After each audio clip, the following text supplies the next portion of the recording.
inyo mga ka-agri. Welcome to I Know, We know. Agrino. For today's show, makakasama natin ang Spice Ways from Cavite State University. Kasi ng Micaela Angat, Gia Orcas at Alexa Bermudez. Balakbakan naman natin sila. So ngayon makakasama natin sila para turuan tayo gumawa ng organic concoction. Partner, ako muna. Ngayon, ano nga ba ang organic concoction?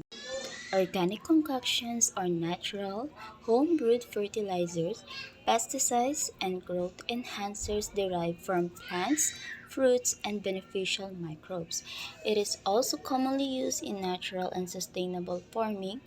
They harness fermentation to break down materials, producing concentrated liquids that nourish soil and boost plant immunity without synthetic chemicals. Enhancer.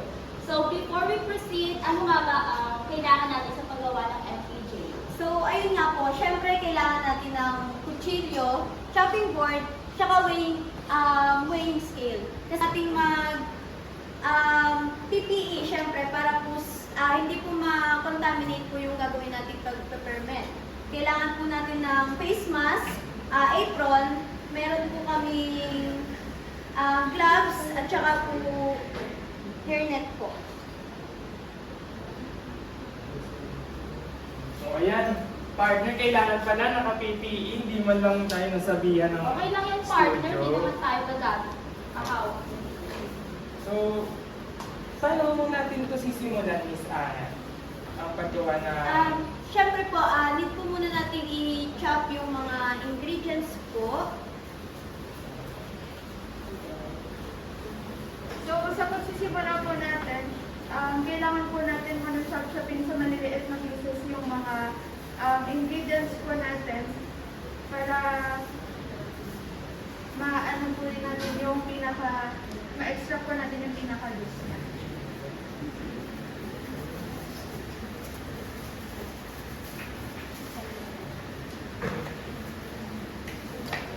O ayan mga ka-agri ha, tandaan nyo yan. Miss Orcas, ano pa ba dapat namin tandaan para sa paggawa ng FPJ? Mahalagang paalala lang na sa FPT kasi ang ratio niya ay 2:1. Ang kulay na gamit natin ay 600 grams na mga leaves. Kaya gagamit tayo ng 300 ml na molasses. Example naman, kung 2 kilograms yung leaves na gagamitin natin, gagamit tayo ng 1 liter na molasses.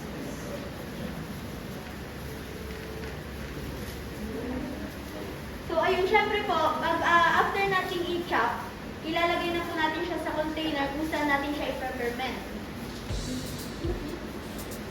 Yung malunggay po natin, pwede na po natin siyang hindi chop-chopin since maliliit naman po yung leaves ng malunggay.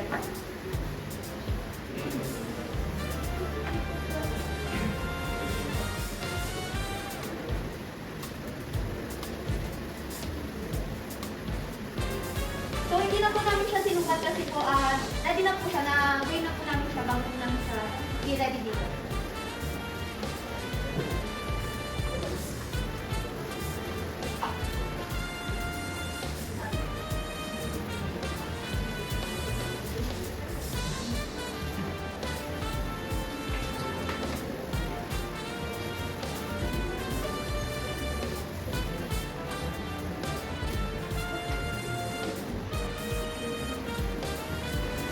So, after po natin malagay yung ating leaves po sa container, dito na rin po natin i-add yung molasses natin.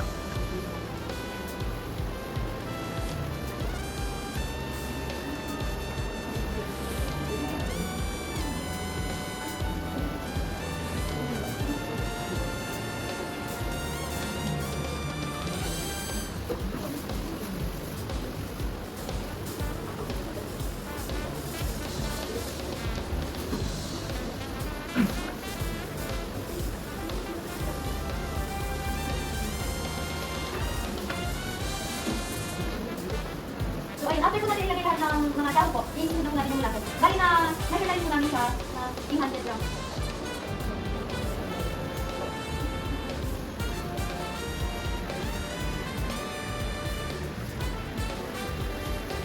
After po natin mailagay lahat, syempre po, i-seal na po natin siya para po Pag nalagay na po yung yeast tsaka yung molasses, pag-aaluin po natin sila hanggang makawalan natin ng yeast ng molasses.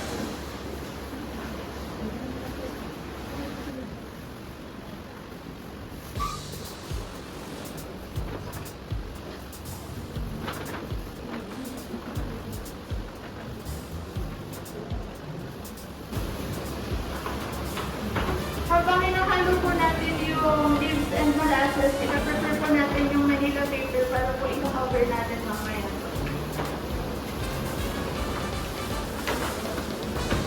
Kasabay po ng pag-prepare po ng Manila paper, prepare na rin po natin yung pag-label po.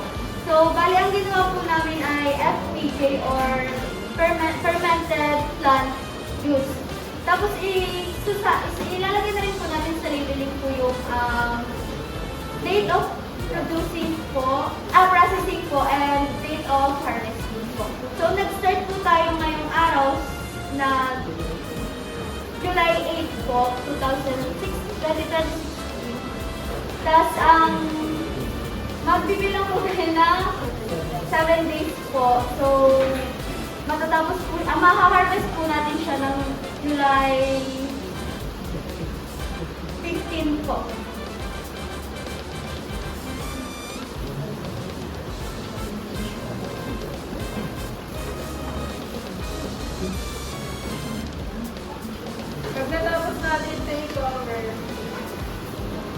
Pagkatapos natin i-cover, i-store natin siya sa food dry place ng 7 days para ma-ferment. At iwasan natin na i-store siya sa may direct sunlight.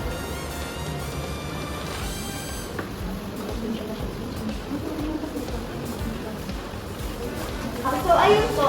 Na after 7 days, meron na po kami ditong fermented juice po na nai-ready na po para po maipakita rin po sa inyo po.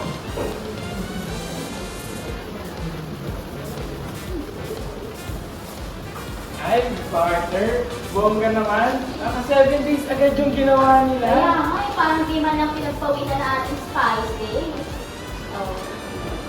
So, sa pag-harvest po natin ng ating extra, kailangan po natin salain para maiwasan po natin sumama yung mga soil particles ng ating plant.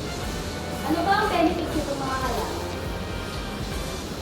Yung benefits ng ating SPJ po ay ito pa nakakatulong para sa growth and development ng ating halaman. So, ito po ay source ng nitrogen. So, ito trivia lang po, ano nga po ba ang importance ng nitrogen sa ating plant? So, ito po ang parang pinaka-power ng ating photosynthesis po.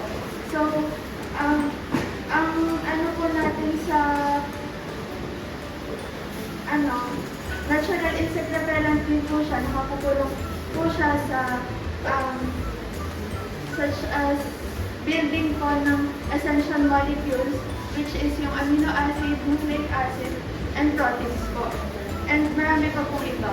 Tapos, nakakatulong din po ito sa pag-high po ng yield natin. And, yun lang po. Ay, napaka-beneficial naman po pala ng FPJ natin.